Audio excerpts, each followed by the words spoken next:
Hola amigos, ¿cómo están? Un saludo para todos y bienvenidos a La Huella Guitar.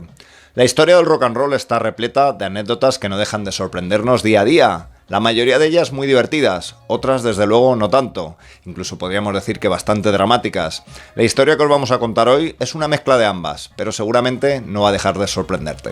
Me imagino que a la mayoría el nombre de Let's Grey no os dirá nada, pero fue una banda que se codeó con los grupos más importantes de rock de la escena de Los Ángeles en los años 80, con bandas como por ejemplo Wasp, Dokken, Ratt, Mötley Crüe o Guns N' Roses, y en realidad podría haber sido tan grande como todas ellas si no hubiera sido por la trágica y temprana muerte de su guitarrista, Frank Schubert. En este vídeo te vamos a contar cómo el que fuera manager de Guns N' Roses en su época más explosiva, me refiero a Alan Niven, consiguió que este malogrado guitarrista, Frank Schubert, pudiera compartir escenario con muchos de sus ídolos, con bandas como los propios Guns N' Roses, Twisted Sister, Alice Cooper, Iron Maiden o The Rolling Stones.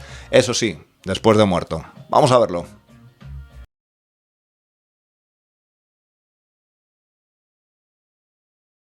Pero vayamos desde el principio, y es que a mediados de los años 80 Los Ángeles es un auténtico hervidero para una banda de rock. Bandas como las que he citado antes llevaban ya años llenando garitos como por ejemplo el Starwood, el Gasaris o el Rainbow, y empezaban a sacar sus primeros grandes discos que no solo venderían millones en Estados Unidos sino en el resto del mundo, discos de platino. En esas se encontraba Let's Grey, una banda que podía compartir cartel cualquier noche en estas salas con estos grupos, y que publica un EP de 4 temas, un EP que nos puede recordar un sonido quizá de rock melódico de la época, cercano a la banda Dokken. Su manager ya en aquella época era Alan Niven, también en aquel tiempo manager de una banda como Great White, y decía que no podía entender cómo bandas de inferior calidad estaban consiguiendo esos discos y Let's Grey no iba a poder conseguirlo. Aunque su EP de 4 canciones, llamado Party Politics, tiene buenos temas, en realidad les faltaba algo, un componente esencial para todas las bandas de aquella época, algo que sin duda una banda como Van Halen había puesto el listón muy alto, me refiero a un super guitarrista. Frank Schubert representaba al típico Guitar Hero de los 80, no solo por sus licks, sino también por su imagen, era, digamos, la pieza perfecta para el grupo, así que empezaron a preparar temas, digamos, para su siguiente paso. Podéis ver a Frank Schubert en aquellos típicos vídeos para aprender a tocar la guitarra, en este caso de cómo tocar al estilo de George Lynch, de Dokken, en donde aparece desgranando muchos de sus licks. Pero al igual que suele pasar en las películas cuando parece que todo va de color de rosas, la tragedia llegó. Parece ser que Frank Schubert desapareció durante 6 semanas, durante 2 meses, y ninguno del grupo sabía nada de él, no sabían dónde localizarle, dónde encontrarle, y prácticamente desapareció, hasta que realizó una llamada a uno de los miembros del grupo y le citó en un lugar para verse. Cuando este fue, se quedó asombrado al ver que en realidad era un hospicio para enfermos terminales de cáncer. Parece ser que le habían detectado un cáncer terminal y que en poco tiempo moriría, como así fue. Con lo cual, evidentemente, todos los planes del grupo quedaron auténticamente desbaratados después de la tragedia. Parece ser que la discográfica en la que iban a grabar cerró, donde habían grabado ese EP, y el propio Alan Niven, el manager, empezó en poco tiempo a ser manager de Guns N' Roses, con lo cual su agenda pues estaba mucho más ocupada. Hacemos aquí un inciso en el vídeo, y antes de ver cómo Alan Niven consiguió que Frank Schubert pudiera compartir escenario con algunos de sus ídolos, recordemos algunas anécdotas que hay que conocer de cómo fue su relación con Guns N' Roses, especialmente su mala relación con Axl Rose, que al final le acabaría costando el puesto.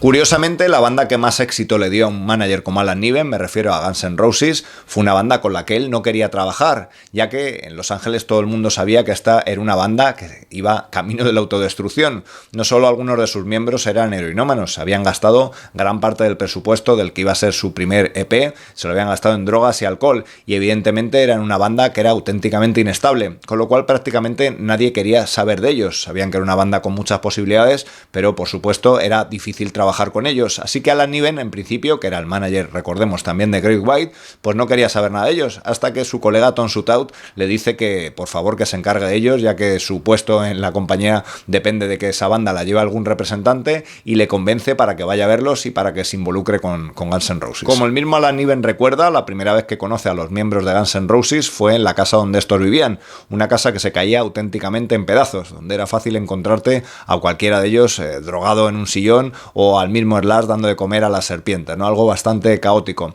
Recordar también que Guns N' Roses en aquella época acababa de publicar su EP Live Like a Suicide, en realidad un disco que pretendía ser en directo, pero que contenía los aplausos grabados por fuera, un disco grabado en estudio en realidad, ¿no? Con esos 4 temas que eran la antesala de su famoso Appetite for Destruction. Hay que decir también que Alan Niven no solo era un manager de los que buscaba fechas, sino que también se involucraba con el grupo a la hora, por ejemplo, de mezclar o de darles consejos a la hora de componer mejor las canciones.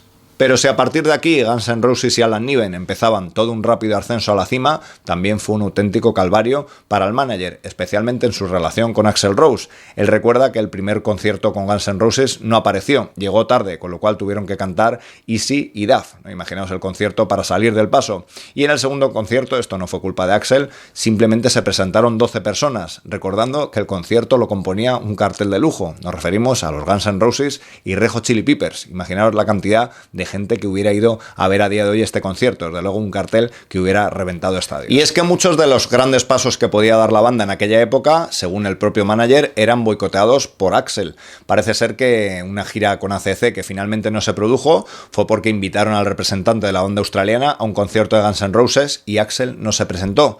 Hicieron que el grupo telonero tocara más tiempo para ver si así le daba tiempo a llegar al concierto, pero finalmente no llegó. Se armó un caos en la sala porque Guns N' Roses finalmente no actuaron y parece ser que el representante de ACC dijo que no quería saber nada de esta banda entonces emergente. Algo parecido, aunque esta gira sí se sucedió, fue la de Aerosmith, en donde Axl llamó al representante, a Alan Niven, para decirle que no estaba preparado y que no podía hacerla. Alan Niven dijo que aún así iba a llevar todo el equipo, iban a ir todos los miembros del grupo y estaba todo preparado, y al final Axl se presentó y la gira fue un auténtico éxito. Como el propio manager dice, era muy complicado el haber seguido apoyando a una banda como Let's Grey con esa, digamos, exigencia que le imponía el estar con una banda como Guns N' Roses. Sin embargo, ¿cómo lo consiguió para que el malogrado guitarrista Franz Schubert pudiera cumplir su sueño de compartir escenario con bandas tan grandes como The Rolling Stones o Iron Maiden? Pues parece ser que ni los miembros de Let's Grey ni Alan Niven sabían qué hacer con las cenizas de Franz Schubert, ya que no encontraron ningún familiar o amigo cercano al que enviárselas.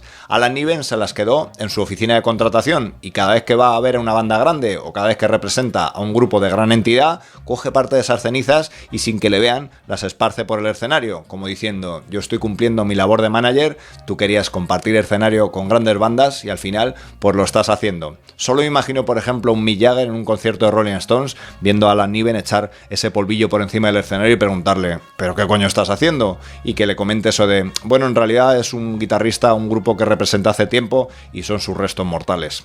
Qué cosas.